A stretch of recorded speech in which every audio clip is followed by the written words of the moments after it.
જય હિન્દ, જય જવાન, જય ભારત મિત્રો।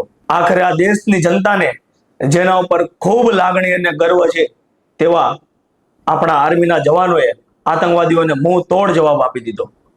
મિત્રો, માતૃભૂમિ માટે લડવું એ ખૂબ અઘરું છે, પરંતુ એનાથી પણ અઘરું છે કે માતૃભૂમિની રક્ષા માટે પોતાના જ ઘરમાંથી કોઈ વ્યક્તિને બોર્ડર ઉપર જવા દેવું।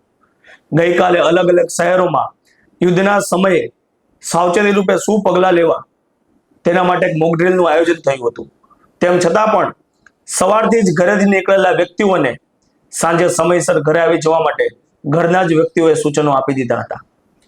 પરંતુ આ દેશની રક્ષા માટે લડતા આર્મીના જવાનોને તેમના ઘરેથી કોઈએ કોલ નહીં કર્યો હોય કે અત્યારે યુદ્ધની પરિસ્થિતિમાં સમયસર ઘરે આવી જજો, પરંતુ તેમની હિંમત વધારીને દિલ ઉપર પથ્થર મૂકીને કીધું હશે કે મરીને આવજો યા મારીને આવજો, પરંતુ અમારી લાગણીમાં પીછેહટ ન કરતા।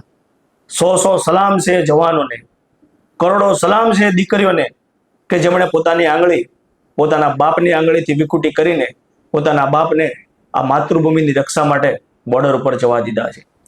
કરોડો સલામ છે બહેનોને કે જેમણે પોતાના ભાઈની રાખડીને બાજુ ઉપર મૂકીને પોતાના ભાઈને આ રાષ્ટ્રની સુરક્ષા માટે એના સુરક્ષા કવચ બનાવીને બોર્ડર ઉપર મોકલ્યા છે।